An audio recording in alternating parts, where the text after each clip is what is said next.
दिनकर जी की जन्मस्थली पर आया हूं, ये मेरे लिए सौभाग्य की भी। मित्रों, राष्ट्र कवि ने परशुराम की प्रतीक्षा में एक पंक्तियां कुछ लिखी है, मैं जरूर सुनाना चाहता हूं। वो 1963 में भारत चीन युद्ध के समय दी थी। शायद कम्युनिस्टों को मालूम पड़ेगा कि दिनकर साहब क्या सोचते थे आपके। उन्होंने कहा, चोरों के है जो हितु, ठगों के बल है, जिनके प्रताप से पलते पाप सकल है, जो छल प्रपंच सबको प्रश्रय देते हैं, या चाटुकार जन से सेवा लेते हैं। और आज वही लोग यहां पर खड़े होकर यहां के प्रतिनिधि होने की बात करते हैं। मित्रों, आज मैं जब इस पवित्र भूमि पर आया हूं, तब यहां के ही शहीद जो पुलवामा के आतंकवादी हमलों में शहीद हुए सीआरपीएफ इंस्पेक्टर पिंटू कुमार सिंह को भी श्रद्धांजलि देकर उनकी स्मृति में कुछ बात करना चाहता हूं।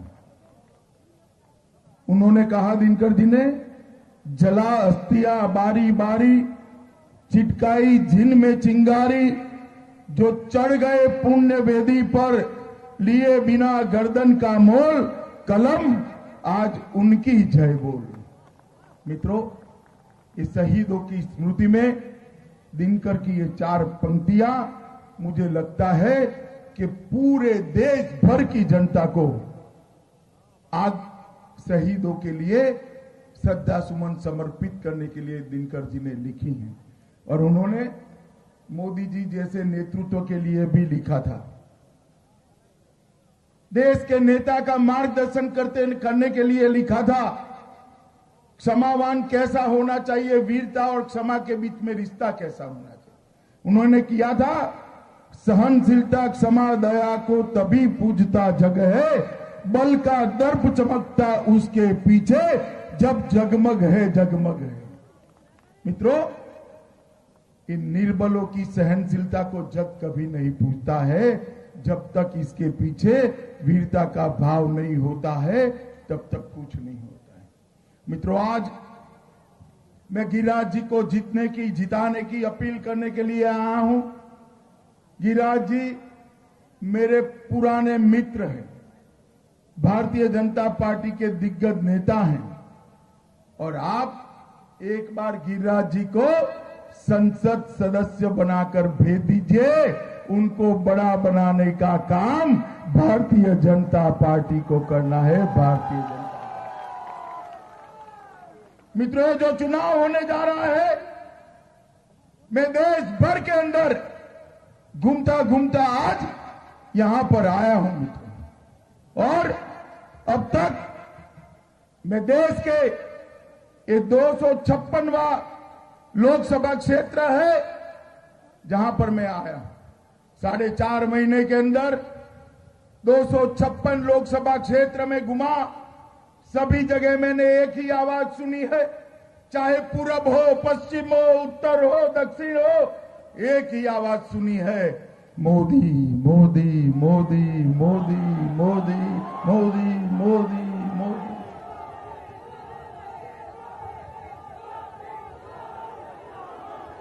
और मित्रों, ये मोदी मोदी की आवाज, ये मोदी मोदी की आवाज कोई नेता के पीछे का दीवानापन नहीं है।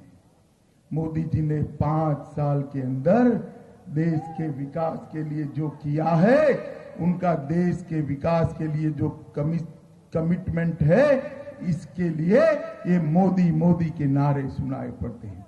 सिर्फ बेगूसराय की ही बात करो, सिर्फ इस क्षेत्र के लिए 10,000 करोड़ से ज्यादा का तोहफा नरेंद्र मोदी सरकार लेके आई।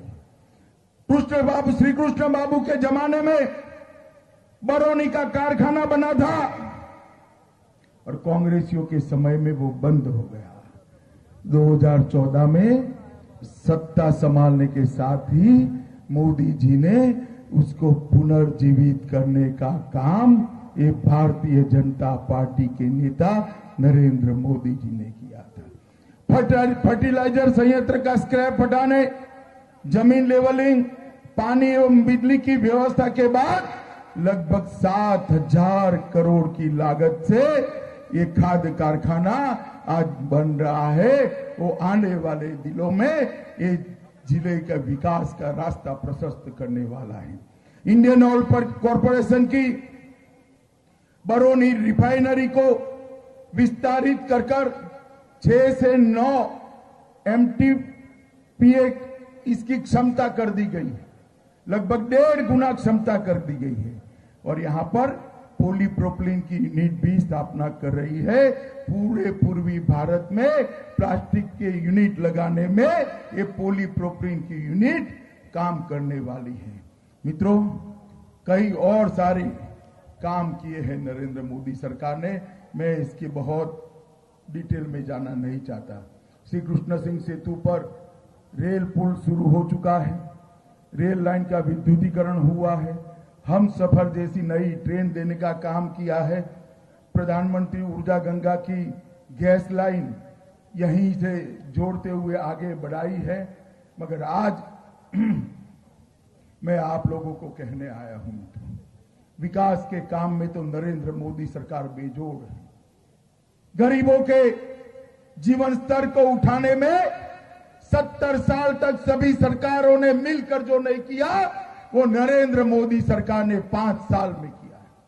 7 करोड़ गरीब माताओं को गैस का चूल्हा देने का काम ये भारतीय जनता पार्टी की नरेंद्र मोदी सरकार ने किया है। 2.5 करोड़ गरीबों को गैस से घर देने का काम ये भारतीय जनता पार्टी की नरेंद्र मोदी सरकार ने किया है। 2 करोड़ 35 लाख घरों के अंदर बिजली पहुंचाने का काम ये नरेंद्र मोदी सरकार ने किया है। मित्रों, 8 करोड़ घरों में शौचालय देने का काम नरेंद्र मोदी सरकार ने किया है और 50 करोड़ गरीबों को सब स्वास्थ्य का खर्चा आयुष्मान भारत योजना के तहत देने का काम ये नरेंद्र मोदी सरकार ने किया है। मगर नरेंद्र मोदी सरकार ने सबसे बड़ा काम क्या किया है? बोलो, क्या किया है? क्या किया है?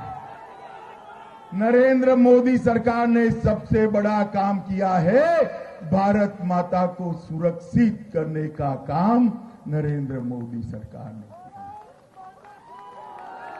मित्रों, 10 साल से 2014 के पहले 10 साल से यूपीए की सरकार थी, सोनिया मनमोहन की सरकार थी, लालू राबड़ी की सरकार थी।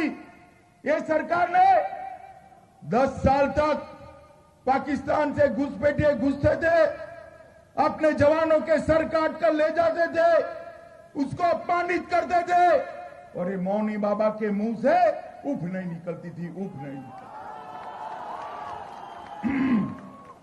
2014 में नरेंद्र मोदी सरकार आई, उरी में हमला हुआ, हमने सर्जिकल स्ट्राइक कर पाकिस्तान के घर में घुसकर मारा। दुनिया भर के डिफेंस के पंडितों ने कहा कि उरी की बाद सर्जिकल स्ट्राइक फ्लूक है, भारत की यह नीति नहीं है, पॉलिसी नहीं है। मित्रों, पाकिस्तान ने फिर से गलती कर दी, पुलवामा में हमला किया, 40 जवानों को मौत के घाट उतार दिया, देश भर के अंदर हाहाकार मचा, गुस्सा, निराशा, हताशा, क्रोध कि अब क्या हो सकता। पाकिस्तान ने भी सर्जिकल स्ट्राइक से दूध के जले हुए थे, सीमाओं पर टैंकें लगा दी, तोपें लगा दी, सेना बिछा दी कि मोदी जी फिर से सर्जिकल स्ट्राइक न करें। मगर ये नरेंद्र मोदी भी भाई 56 इंच की छाती वाला आदमी है, 56 इंच की।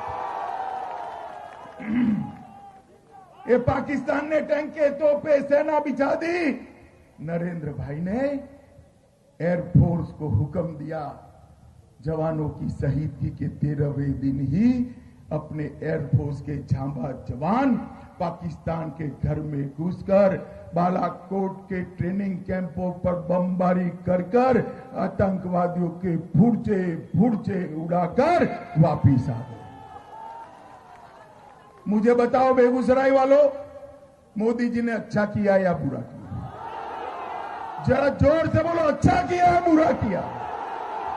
आप सभी लोग कहते हो कि मोदी जी ने अच्छा किया। उस दिन भी देश भर में युवा आनंदित हो गए, जनता आनंदित हो गई, पटाखे जलने लगे, मिठाइयां बंटने लगी, शहीदों की तस्वीरों पर मालाएं चढ़ने लगी। मगर दो जगह मातम था, छातियां पीट पीट कर रो रही, दो जगह। कहां मालूम है? एक तो पाकिस्तान के अंदर, और वो तो स्वाभाविक ही था, वो तो रोने ही चाहिए ना भाई, रोने चाहिए नहीं। और दूसरे ये राहुल बाबा और एक गठबंधन के यहां मातम छाया। उनके चेहरे का नूर गायब हो गया। क्यों भाई? आपके चचेरे ममेरे भाई लगते थे क्या वो? मित्रों, इससे भी दो कदम आगे गए, सबूत मांगने लगे। राहुल बाबा कहते इसका कोई सबूत नहीं है। लालू जी भी अनाप शनाप ट्वीट करते हैं जेल में बैठे बैठे। भाई, आप में जरा भी अकल बाकी है तो पाकिस्तान टीवी चालू कर पाकिस्तान के नेताओं का चेहरा देख लो, और कोई सबूत मांगने की जरूरत ही नहीं है भाई? जरूरत है? मगर कांग्रेस वाले और महागठबंधन वाले, लालू राबड़ी की पार्टी वाले सुधरेंगे नहीं, सुधरेंगे? उन्होंने कहा, अभी ये राहुल बाबा के गुरु है शाम पित्रोड़ा, उन्होंने कहा कि 4-5 लड़कों ने गलती कर दी, आपने बम क्यों गिराए, इनसे बातचीत करो। मुझे बताओ बेगूसराय वालों, जो भारत माता के सपूतों पर, भारत माता के जवानों को, 40 लोगों को मौत के घाट उतार दे, उनके साथ बातचीत करनी चाहिए या उन पर बम गिराना चाहिए? राहुल बाबा, आपकी नीति आपको मुबारक। आप चाहते हो कि आतंकवादियों से इलू इलू किया जाए, मगर हम भारतीय जनता पार्टी वाले हैं, नरेंद्र मोदी सरकार है, नरेंद्र मोदी देश के प्रधानमंत्री है। मैं स्पष्ट कर दिए देता हूं, अगर वो इनसे गोली आएगी, यहां से गोला जाएगा, ईंट का जवाब पत्थर से दिया जाएगा। मित्रों, देश की सुरक्षा के साथ समझौता नहीं कर सकते। हम कह रहे हैं कि हमारे चुनावी संकल्प पत्र में हमने कहा कि हम देश को सुरक्षित करेंगे, देश के जवानों का संबल बढ़ाएंगे। राहुल बाबा ने क्या कहा? गठबंधन वालों के संकल्प पत्र में क्या है? वो कहते हैं राजद्रोह की, देशद्रोह की दफा ही हटा दो। मित्रों, देशद्रोहियों को जेल की सलाखों के पीछे डालना चाहिए या नहीं डालना? अब एक गठबंधन वाले कहते हैं देशद्रोही पर काम करने की दफा ही हटा दो। क्यों कह रहे हैं मालूम है? नहीं, मैं बताता हूं। आपके यहां ही एक नमूना आया है, मैं बताता हूं आपको। भाजपा की सरकार बनी, उसके बाद एक ही साल में जेएनयू में नारे लगे। नारे क्या लगे? नारे लगे, भारत तेरे टुकड़े हो 1000 इंशाल्लाह इंशाल्लाह। मित्रों, नरेंद्र मोदी सरकार ने नारे लगाने वालों पर राजद्रोह का मुकदमा दायर कर उनको जेल की सलाखों के पीछे डालने का काम किया। और ये राहुल बाबा उस वक्त जेएनयू में पहुंच गए, पहुंचकर बोले ये देशद्रोह नहीं है, ये अभिव्यक्ति की आजादी है, फ्रीडम ऑफ स्पीच होनी चाहिए। मुझे बताओ बेगूसराय वाला, भारत माता के टुकड़े करना देशद्रोह है या नहीं? है या नहीं है? एक गिरिराज जी भले कहे कि यहां चुनाव विकास के मुद्दे पर लड़ाना चाहिए। विकास का मुद्दा है ही, गरीब कल्याण का मुद्दा है ही, मगर बेगूसराय की धरती की और यहां के मतदारों की जिम्मेदारी है ये टुकड़े टुकड़े गैंग को यहां से परास्त कराकर उल्टे पैर दिल्ली वापिस भेजना चाहिए नहीं भेजना चाहिए, भेजना चाहिए नहीं भेजना चाहिए। अरे दिनकर की भूमि है, राष्ट्र कवि दिनकर की भूमि है, यहां राजद्रोह और देशद्रोह की बात करने वालों का कोई स्थान नहीं है भाई, है भाई। और कहां किसके मित्र में? एक और हमारे गिरिराज जी हैं जो हमेशा राष्ट्रवाद पर मुखर कर बोलने के लिए तैयार रहते हैं, दूसरी ओर लालू राबड़ी के प्रतिनिधि हैं और दूसरी ओर ये टुकड़ा टुकड़ा गैंग वाले हैं, टुकड़ा टुकड़ा गैंग वाले। मित्रों, कोई मुकाबला नहीं है। मैं आपको आग्रह करने आया हूं, गिरिराज जी को सम्मानजनक लीड दिलाइए, बिहार में सबसे ज्यादा वोट से जिता कर दीजिए। अभी अभी चुनाव चल रहा था कश्मीर में चुनाव चल रहा था। एक कांग्रेस पार्टी के साथ नेशनल कॉन्फ्रेंस आई है, फारूक अब्दुल्ला और उमर अब्दुल्ला की पार्टी आई है। उमर अब्दुल्ला ने भाषण करा कि कश्मीर में दूसरा प्रधानमंत्री होना चाहिए। मुझे बताओ बेगूसराय वालों, ए भाई अब बैठ जाओ ना, तुम बैठ जाओ। मुझे बताओ बेगूसराय वालों, एक देश में दो प्रधानमंत्री हो सकते हैं क्या? हो सकते हैं क्या? होने चाहिए क्या? मित्रों, ये राहुल बाबा and company, Omar Abdullah and company Kashmir को हिंदुस्तान से अलग करना चाहते हैं। मित्रों, मैं 12 दिन से उनको पूछ रहा हूं, आज 12वां दिन है कि राहुल बाबा बताओ, ये उमर अब्दुल्ला कहते हैं कश्मीर में दूसरा प्रधानमंत्री होना चाहिए, अब सहमत हो या नहीं हो? मगर वो चुप बैठे, लालू जी भी चुप बैठे, राबड़ी देवी भी चुप बैठी। मित्रों, आप मुझे बताओ कश्मीर में दूसरा प्रधानमंत्री होना चाहिए?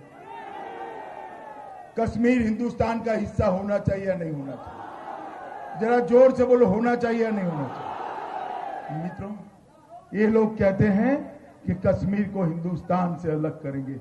मैं आपको बताने आया हूं, राहुल बाबा कान खोलकर सुन लो, लालू जी भी अस्पताल में सुन ले।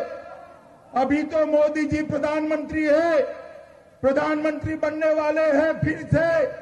अगर कभी भारतीय जनता पार्टी सत्ता पर भी नहीं है, भाजपा के एक भी कार्यकर्ता के तन में प्राण है, आप कश्मीर को हिंदुस्तान से अलग नहीं कर सकते। ये कश्मीर भारत का अभिन्न हिस्सा है, ये कश्मीर भारत माता का मुकुटमणि है। और मित्रों, ये भेष बदल बदल कर आते हैं, कोई कम्युनिस्ट पार्टी का चोला पहन कर आता है, कोई फानूस लेकर आता है, कोई पंजा लेकर आता है। ये सारे एक ही ठेले के चट्टे पट्टे हैं, एक ही ठेले के चट्टे पट्टे। और इस सब के सामने भारतीय जनता पार्टी एक राष्ट्रवाद की बात लेकर आगे बढ़ी है। मित्रों, मैं इतना ही कहना चाहता हूं, नरेंद्र मोदी सरकार ने बिहार के विकास के लिए ढेर सारे काम किए। अभी अभी राहुल बाबा पूछ रहे थे कि मोदी सरकार ने बिहार के लिए क्या किया गांधी मैदान में। अरे राहुल बाबा, हमारा क्या हिसाब मांगते हो? हमें तो अभी 5 साल हुए हैं, आपने 5 पीढ़ी तक 55 साल तक शासन किया है, पंचायत से पार्लियामेंट तक शासन किया है। आपने बिहार के लिए क्या किया, इसका हिसाब किताब लेकर आ जाओ। मुझे राहुल भाई बस अब सुनिए ना मित्रों, मुझे राहुल बाबा को जवाब देने की जरूरत नहीं है, मगर ये बेगूसराय वाले हैं ना, ये हमारे माई बाप है, मैं उनको जवाब देने आया हूं, उनको जवाब। मित्रों, राहुल बाबा पूछ रहे थे हमने क्या किया। केंद्र में यूपीए की सरकार थी, सोनिया मनमोहन की सरकार थी, 13वां वित्त आयोग आया। 13वें वित्त आयोग में कांग्रेस पार्टी ने, ये लालू राबड़ी और कांग्रेस पार्टी ने 1,93,000 करोड़ रुपया बिहार को दिया था। कितना दिया था भाई? 1,93,000 करोड़। जोर से बोलो कितना। अब आपने नरेंद्र मोदी जी को प्रधानमंत्री बना दिया। नरेंद्र मोदी प्रधानमंत्री बने, गिरिराज जी वहां मंत्री बने। 5 साल में बिहार के विकास के लिए उन्होंने 1,93,000 करोड़ रुपया दिया था। नरेंद्र मोदी जी ने 6,06,786 करोड़ रुपया बिहार के विकास के लिए देने का काम। और ये हमारा हिसाब मात्र मित्रों, ये हमारा हिसाब है। मैं हिसाब किताब लेकर आया हूं, पाई पाई और पल पल का हिसाब लेकर आया हूं। मित्रों, नरेंद्र मोदी सरकार ने गरीबों के लिए, दलितों के लिए, आदिवासियों के लिए, युवाओं के लिए, महिलाओं के लिए, किसानों के लिए, गांव के लिए, शहर के लिए, महिलाओं के लिए 133 योजनाएं बनाई हैं। ये सूची है मेरे पास। अभी मेरी 3 और सभाएं हैं, एक बिहार में और 2 उत्तर प्रदेश में। पूरी सूची में पढ़ नहीं सकता, मगर इन्होंने हिसाब मांगा, मैं पढ़ूंगा जरूर। आप लोगों को लगे मोदी सरकार ठीक काम कर रही है, तब ताली बजाकर रोक लेना। नहीं, अभी से नहीं, मैं पढ़ता हूं, सुनिए, जोर से पढ़ता हूं। प्रधानमंत्री आवास योजना, प्रधानमंत्री आदर्श ग्राम योजना, सुकन्या समृद्धि योजना, मुद्रा बैंक योजना, जीवन ज्योति बीमा योजना, सुरक्षा बीमा योजना, अटल पेंशन योजना। अरे भाई, अभी तो 9 ही हुआ है।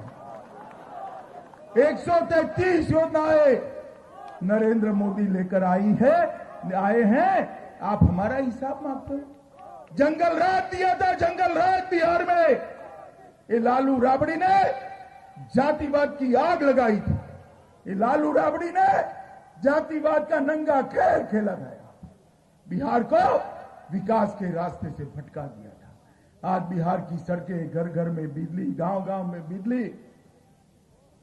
सुशील मोदी और नीतीश कुमार की जो सरकार बनी, ऊपर नरेंद्र मोदी की सरकार बनी। मित्रों, बिहार को विकास की पटरी पर चढ़ाने का काम ये भारतीय जनता पार्टी और जदयू की सरकार ने किया है। मुझे बताओ मित्रों, ये सब लोग कहते हैं, दिल्ली में एक हवा बनी कि गिरिराज जी को यहां भेजा गया है। सोच समझ कर यहां भेजा है, क्योंकि यहां जो लड़ने वाले आए ना, उनके सामने हमारा गिरिराज सिंह अकेला ही लड़ सकता है, इसलिए उनको यहां भेजा है। और मैं आपको आज अपील करने आया हूं मित्रों, कि फैसला मैंने जो लिया है, पार्टी ने जो लिया है, आपको उसका समर्थन करने की विनती करने के लिए आया हूं। मुझे बताओ, गिरिराज जी को प्रचंड बहुमत से जिताओगे क्या? भाई, मैं प्रचंड बहुमत कहता हूं और आप ऐसी धीरी आवाज में बोल रहे हो। प्रचंड बहुमत से जिताओगे? कमल के निशान पर बटन दबाओगे? नरेंद्र मोदी जी को फिर से प्रधानमंत्री बनाओगे? पाकिस्तान को मुंह तोड़ जवाब दोगे? आतंकवाद को मुंह तोड़ जवाब दोगे? बिहार को देश का नंबर 1 राज्य बनाओगे? तो मेरे साथ दोनों हाथ उठाइए। मैं बोलूंगा, फिर एक बार आप बोलोगे, तो बोलो, फिर एक बार, फिर एक बार, फिर एक बार, फिर एक बार।